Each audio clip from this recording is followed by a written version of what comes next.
In a big city called Lagos, in a country named Nigeria, there were two kinds of people. Some were very rich, and others didn't have enough food to eat or clothes to wear. The rich people lived in big houses, drove fancy cars, and went to expensive schools. The poor people lived in small houses or huts, and many of them worked very hard every day just to get a little food. Among the rich people in Lagos was a family called the Ode family. The Ode family was very rich, and everyone in Lagos knew them. Mr. Ode, the father, was a businessman. He owned many companies and earned a lot of money. Mrs. Ode, the mother, was a fashion designer. She made beautiful clothes for other rich people, and they loved her work. The Ode family had one child. His name was Daniel Ode. Daniel was their only child, so Mr. and Mrs. Ode loved him very much.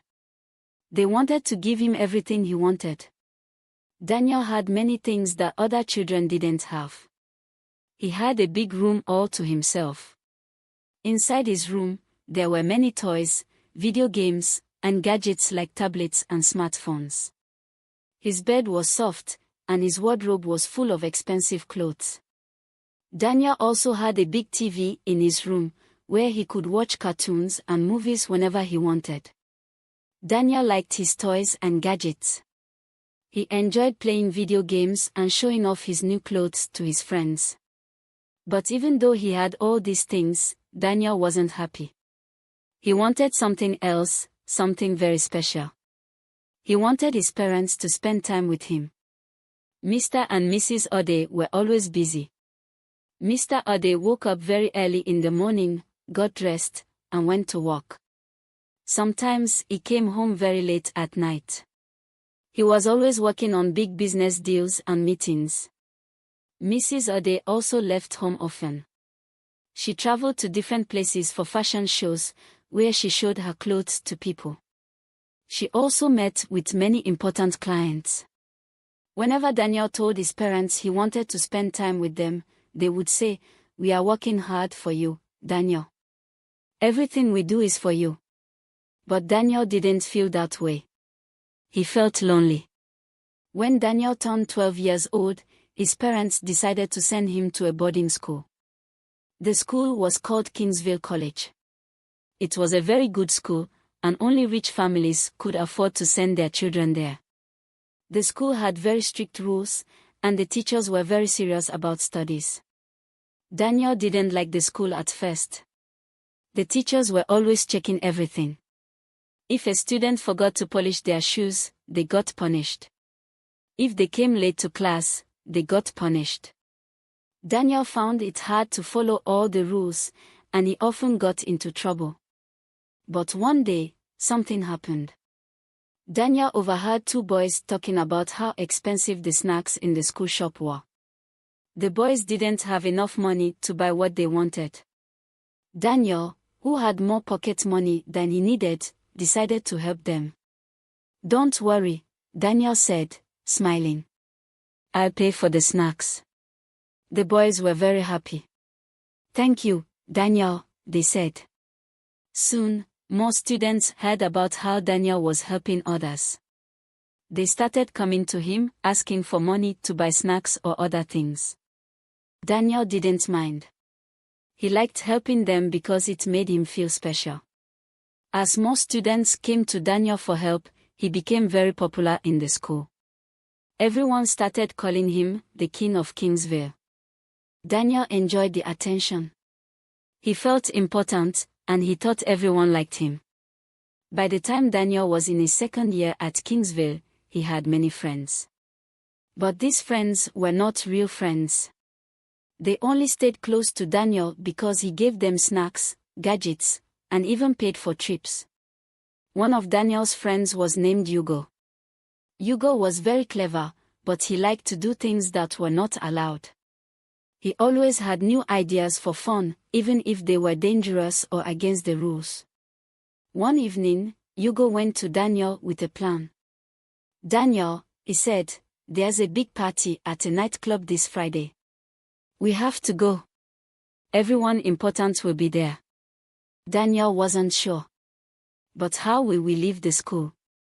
The gates are locked at night, and the guards will never let us out. Hugo smiled. We'll pay the guards to let us out. Don't worry. Money can solve anything. Trust me, Daniel, it will be so much fun. Daniel thought about it for a while. He wanted to go to the party, but he also felt nervous. Finally, he agreed. On Friday night, Daniel and his friends sneaked out of the school. They gave money to the guards, and the guards let them leave. Daniel had also paid for a fancy car to take them to the party. The nightclub was bright and noisy. There were colorful lights, loud music, and many people dancing. Daniel and his friends walked in, wearing expensive clothes. Everyone turned to look at them. At the party, Hugo handed Daniel a drink. It was alcohol. Daniel had never tasted alcohol before. When he drank it, his throat burned, and he started coughing. But Hugo gave him another drink, and Daniel drank it. Soon, Daniel was laughing, dancing, and having fun. After that night, sneaking out of school became a habit for Daniel and his friends. They bribed the guards and teachers to cover for them. They skipped classes to play games, go to parties, and have fun. Daniel didn't care about his studies anymore.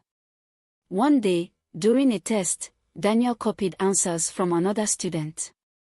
The teacher caught him and said, "Daniel, I'm going to report you." Daniel smiled confidently. "Do you know who my father is? He is rich, and if you report me, you might lose your job." The teacher was afraid of Daniel's family, so he didn't report him. This made Daniel feel powerful. He started breaking more rules and didn't listen to the teachers. One weekend, Daniel had a new idea. He decided to take his father's car without permission. "Let's drive the car around the city," he told Hugo. Late at night, Daniel and his friends sneaked out again. They drove the car through the streets, playing loud music and laughing.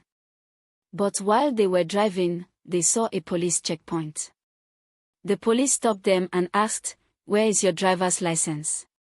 Daniel didn't have a license. "Do you know who my father is?" he said. "Let us go, and I'll pay you." What Daniel didn't know was that his father had already reported the car as stolen. The police didn't let them go. They arrested Daniel and his friends and took them to the station.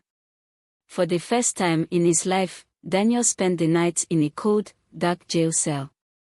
He was scared and didn't know what to do. The next morning, his parents came to the station. Mr. Ade was very angry. "Daniel, you've embarrassed us. We gave you everything, and this is what you do?" Mrs. Ade was crying. "We gave you money, toys, and gifts," she said. "But we didn't give you what you needed most, our time and love. And now, we are all paying for it." After that day, Daniel's life changed. Everyone in Lagos heard about what happened. Kingsville College expelled him, and his friends stopped talking to him. Daniel felt sad and alone. He realized that money couldn't buy happiness or real friends. Daniel decided to change. He left the rich life behind and went to a regular school. At this new school, Daniel had to work hard to get good grades and make friends. It wasn't easy, but he learned to be kind, respectful, and responsible. Years later, Daniel became a businessman, just like his father. He also became a motivational speaker. He told young people his story and taught them that money isn't the most important thing. "Money can buy many things," Daniel would say, "but it can't buy respect, love, or a good name." In a big city called Lagos,